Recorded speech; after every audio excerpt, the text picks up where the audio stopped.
Doutor, eu fui viajar pra praia nesse fim de semana e agora eu não paro de ir no banheiro. Hoje o tema é sobre uma das rainhas do pronto-socorro, especialmente de segunda-feira e pós-feriado. Nós vamos falar sobre as diarreias, vem comigo.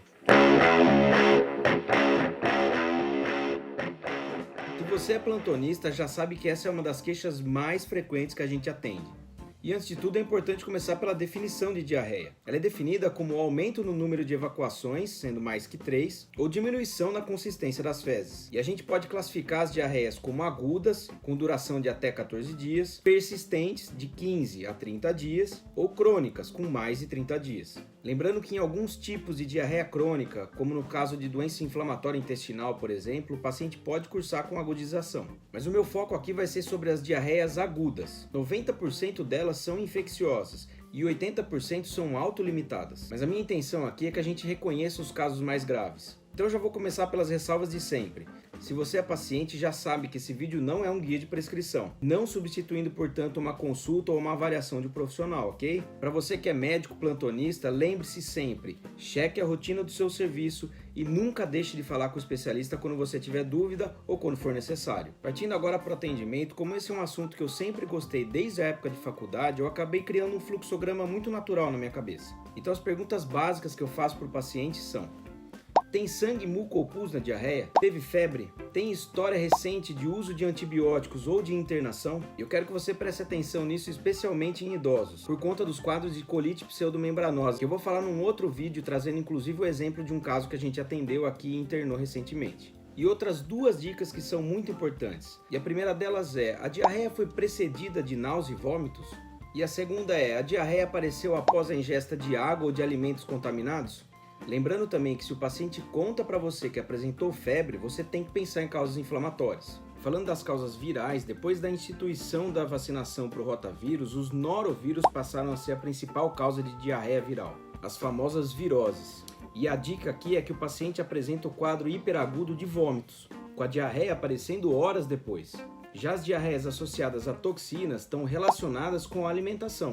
Então, se o paciente conta para você que tomou água de um lugar diferente ou comeu aquela maionese de origem duvidosa, você tem que pensar em Staphylo aureus. Então, para começar a resumir, os quadros virais geralmente são acompanhados de náusea e vômitos, que precedem a diarreia, sendo a sua principal etiologia os norovírus.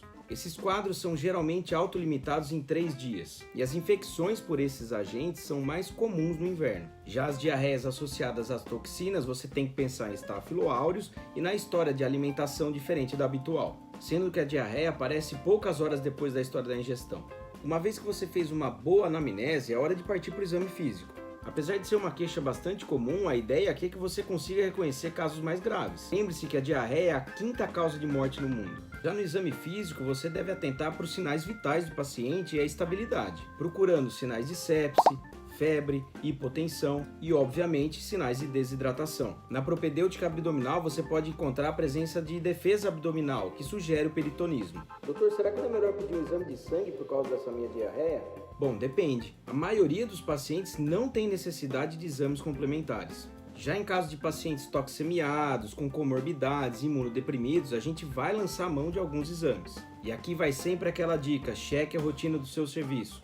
Mas via de regra a gente vai solicitar um hemograma completo, função renal e eletrólitos. Em alguns serviços também consideram a coleta do PCR em pacientes graves. Os exames de fezes incluem os leucócitos fecais, que geralmente são positivos em pacientes com causa inflamatória. Mas como nós estamos falando de pronto-socorro aqui, nesses casos mais graves você vai fazer o contato com o especialista e ele vai orientar os exames que ele quer que você colete. O tratamento principal para esses pacientes é de suporte, sendo a hidratação fundamental. A terapia de reidratação oral é a escolha em 90% dos casos, sendo a parenteral reservada para os casos graves, com hipotensão, taquicardia e desidratação. Para o tratamento sintomático dos vômitos, você pode utilizar metoclopramida ou ondansetrona, seja EV ou oral. Falando do tratamento sintomático da diarreia em si, a loperamida é uma medicação segura, desde que você exclua as causas inflamatórias. Você pode prescrever uma dose inicial de 4 mg com uso de 2 comprimidos e 1 comprimido após cada evacuação, sendo a dose máxima de 16 mg por dia.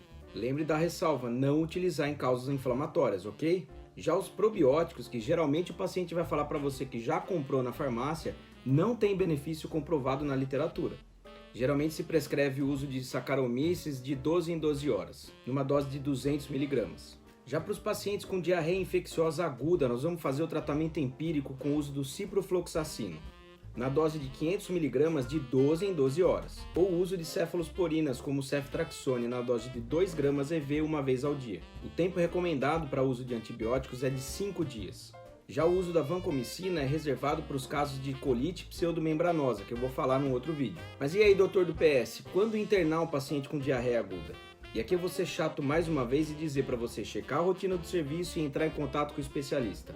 Mas via de regra, as indicações de internação são pacientes com sinais de sepse, desidratação grave e disfunção renal. Bom galera, esse é um assunto muito vasto e muito interessante. Eu tentei resumir aqui como que você lida no pronto-socorro. Minha intenção principal é que além de saber manejar esses pacientes, você reconheça os casos graves.